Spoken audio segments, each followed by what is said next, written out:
وفي الختام أهلا وسهلا بكم في موسم الرياض.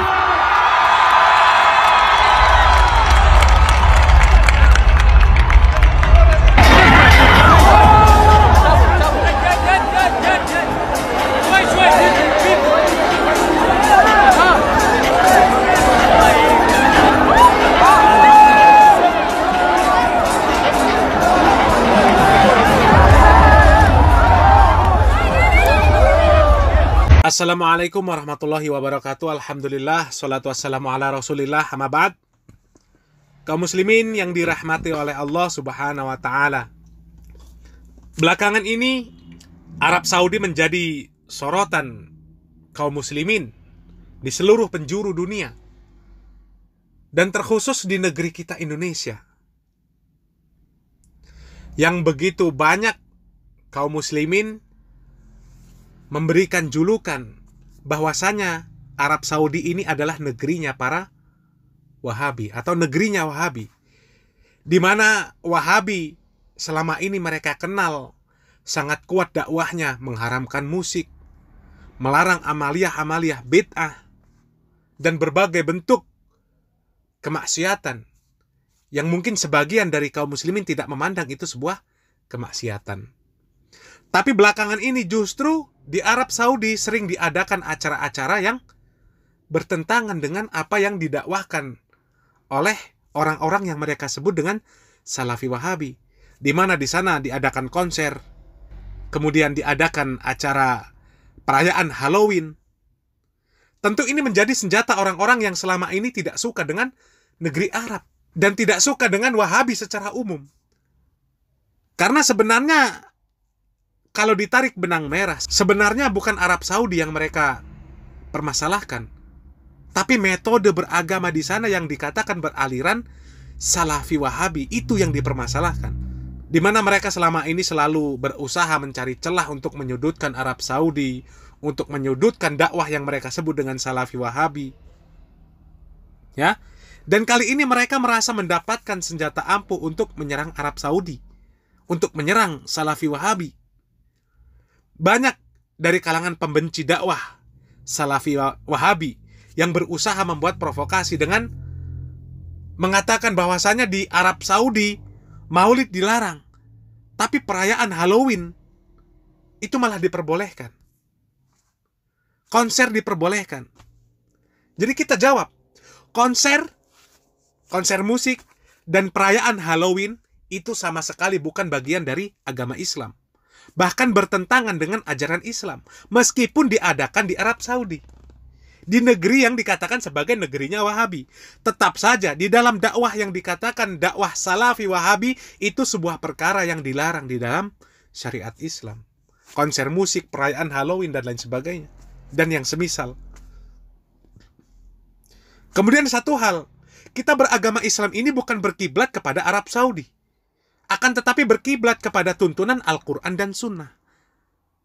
Hanya saja memang Allah subhanahu wa ta'ala menetapkan bahwasanya Islam turun di Arab, kepada Nabi yang berkebangsaan Arab, manusia yang berkebangsaan Arab, menggunakan bahasa Arab. Bahkan tempat yang paling mulia di muka bumi ini Allah subhanahu wa ta'ala tentukan ada di Arab.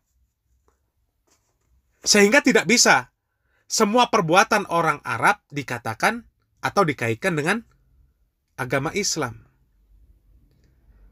Karena di Arab Saudi dahulunya ada Abu Jahal, ada Abu Lahab, ada orang-orang kafir Quraisy, yang mereka tinggal di Arab, tapi mereka tidak mengikuti syariat Islam.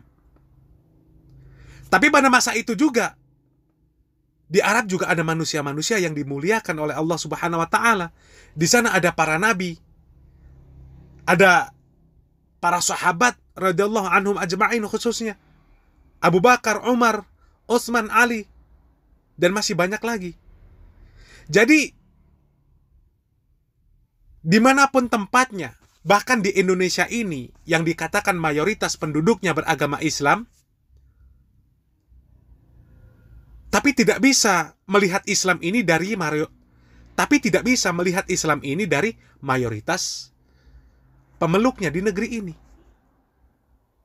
kalau melihat Islam itu dari mayoritas pemeluknya di negeri ini, kacau. Kacau. Dan kalau dilihat kejadian maksiat di negeri ini lebih parah dibanding dengan Arab Saudi. Kita lihat kesyirikan di mana-mana. Masih kental, banyak kesyirikan. Perdukunan. Lokalisasi. Tempat perzinahan masih banyak. Tempat hiburan malam di mana-mana.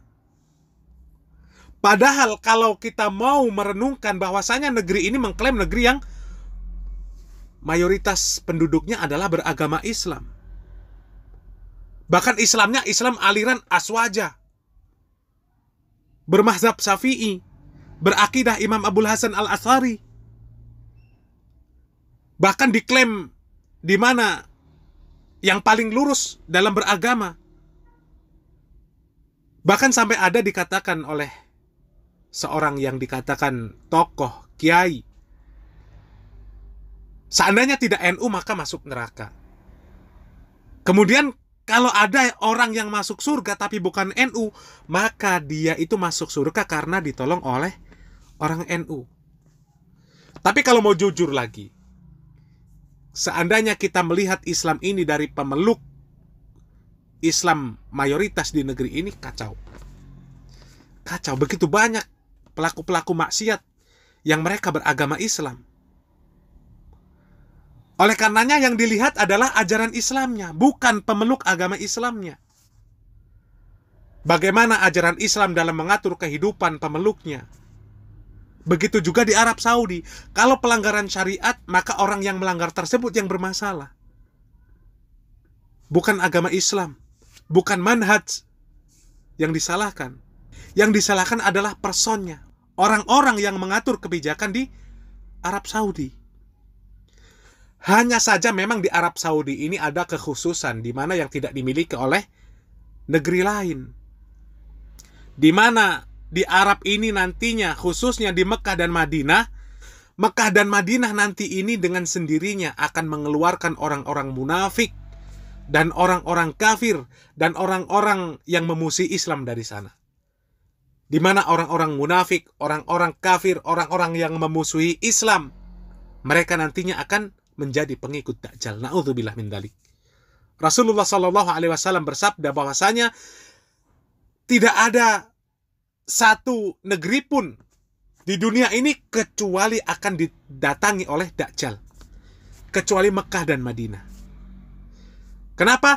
Karena di setiap jalan, di setiap akses masuk ke Mekah dan Madinah, semuanya dijaga oleh malaikat. Sehingga ketika Dajjal berusaha masuk ke kota Mekah dan Madinah khususnya, dia tidak bisa, kemudian dia mendatangi sebuah tempat, kemudian memukul tempat tersebut, yang berakibat terguncangnya Mekah dan Madinah. Dengan guncangan tersebut, setiap orang kafir, orang munafik, dan orang-orang yang memusuhi Islam akan keluar dari kota Madinah dan Mekah tersebut untuk bergabung dengan Dajjal. Na'udzubillah min dzalik. Dan bagaimana dakwah salaf di dalam menyikapi kejadian-kejadian yang belakangan terjadi di Arab Saudi? Kita simak apa yang disampaikan oleh Ustadz Khalid Basalamah. Barakallahu fikum. Wassalamualaikum warahmatullahi wabarakatuh. Perlu tahu, Mekah sama Madinah adalah wilayah pusatnya Islam. Wilayah pusat Islam. Ada Nabi SAW lahir di Mekah, meninggal di Madinah. Dua kota besar nih. Gitu. Apapun yang berhubungan dengan bisa mencoreng kedua kota ini pasti mereka buat. Pasti mereka buat.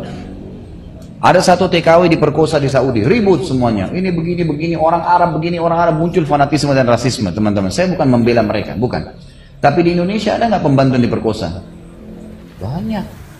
Berapa banyak orang kita yang berangkat ke Jepang, ke Korea, kemana-mana sekarang negara non-Muslim. Saya sampai diundang ke negara Hong Kong beberapa waktu yang lalu untuk ceramah, dan itu yang saya temukan data TKW kita di sana 100.000 orang. Bukan jumlah yang sedikit. Kerja dengan orang non-Muslim. Akhirnya banyak yang meninggalkan sholat, mereka tidak bisa ibadah, ada yang membersihkan patung, ada yang macam-macam. Ada bahkan yang dijadikan sebagai simpanan oleh orang-orang non-Muslim ini. Akhirnya terjadi bukan cuma sekedar perzinahan, tapi ini berbahaya, gitu kan? Karena sudah orang muslim nikah saja tidak boleh, apalagi berzina, bertambah lagi, gitu kan? Banyak. Tapi kenapa nggak disorotin tuh? Orang-orang kita yang diperkosa di mana-mana, di Indonesia sendiri, di mana-mana. Kenapa? Kenapa di Saudi yang disorotin? Coba buka wacana kita teman-teman sekalian, fikir dengan akal sehat. Di sana pusat agama Anda. Dan dari sekian banyak TKW dan TKI dikirim di Saudi, 1-2 orang yang bermasalah teman-teman. Antum sudah tahu berapa jumlahnya? Jumlah berapa orang kita di sana? Waktu di Jeddah ditangkap saja yang tidak punya izin tinggal 9.000 orang. Yang tidak punya izin tinggal, sudah tinggal 10 tahun di Saudi, udah beli tanah, udah beli rumah di Indonesia, banyak. Itu baru satu kota, belum kota-kota yang lain tuh. Dan banyak di antara mereka yang bekerja, yang saya tahu waktu saya masih mahasiswa, di antaranya ada seorang akhwat kita yang datang tidak mengerti bahasa Arab satu kalimat pun, tidak tahu baca Al-Quran, tidak hafal hadis Nabi SAW, bekerja dengan Dr. Sulaiman Ruhaili yang pernah dipanggil Tabligh Akbar di Istiqlal. Itu beliau dosen saya yang saya sangat hormati, Masya Allah, salah satu ulama Madinah sekarang. Beliau ngajar di Masjid Nabawi. Adiknya itu teman dekat saya sebut nama-nama ini karena memang menjadi kesaksian. Adiknya namanya Dr. Muhammad Ruhaili, teman dekat saya, sudah kayak adik kakak dengan saya juga gitu. Sering saya waktu masih mahasiswa di Madinah diundang ke rumahnya gitu kan, sudah dianggap seperti anaknya sendiri juga oleh orang tua beliau. Maka yang terjadi adalah saya diceritakan oleh si Muhammad ini Sulaiman kakaknya punya pembantu nih Khalid, nih, orang dari Jawa Barat, tidak bisa mengaji, tidak bisa baca hadis, tidak bisa apa. Setelah 2 tahun kerja pulang pakai cadar, hafal berapa juz Al-Quran, bisa hafal berapa ratus hadis gitu kan. Pulang ke Indonesia, dia sudah punya tanah sekian luas. Bahkan waktu mau pulang, Sulaiman nih dikatakan kakaknya dia. Ini Sulaiman, Syekh Sulaiman maksudnya. Ini sampai bilang sama pembantunya, jangan kau bawa uang ini karena nanti di bandara Jakarta akan diambil. Bahasanya nih, karena seringnya banyak TKW kita pulang diambil hartanya. Ini enggak fakta depan mata. Tidak semua, tapi ada begitu. Kadang-kadang tipu, kadang-kadang gini. Jangan kamu ambil uang ini, nanti saya datang 2 minggu lagi saya akan bawa ke rumah kamu langsung. Dipulangkan, kemudian dibawa uang tersebut. Dan itu hidup makmur. Dan ada ribuan orang kita seperti itu. Nggak pernah diangkat ceritanya. Yang sukses, yang baik, yang santun, yang dihormatin, bahkan banyak yang pergi ke Eropa tuannya mereka juga pergi. Itu terjadi. Tapi nggak pernah diangkat. Tapi kalau satu orang diperkosa, satu orang ini ribut. Teman-teman sekalian, Mekah sama Madinah, walaupun itu wilayah haram, tetap di zaman Nabi SAW dulu ada Abu Jahal, ada Abu Lahab, gitu kan? Dan jangan lupa ada Abu Bakar, ada Umar, gitu. Artinya sekarang ada orang di Mekah teman-teman nggak sholat, ada. Depannya Ka'bah nggak sholat, ada. Gitu kan? Ada yang di Saudi, saya sampai kaget dibilang sama dosen saya, ini di Saudi Khalid tapi nggak pernah haji, tinggal naik mobil saja, biayanya berapa tapi nggak pernah haji. Hidayah. Ada orang yang mati dalam keadaan tidak sholat, ada. Tapi dulu jangan lupa, ada juga orang yang seperti yang luar biasa seperti Abu Bakar dan Umar yang ibadah yang luar biasa, ada. Jadi di mana-mana di muka bumi ini akan seperti itu, akan ada buruk dan baik, tapi kita harus sportif.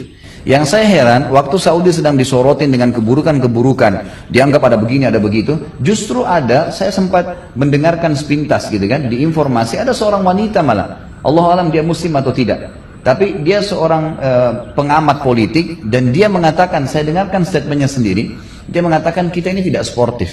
Kita selalu mengangkat 1-2 orang yang sedang tersisa di negara Arab, yang itu terjadi juga di Malaysia, terjadi juga di negara Cina, terjadi juga di negara-negara mana, tapi di sana disorotin.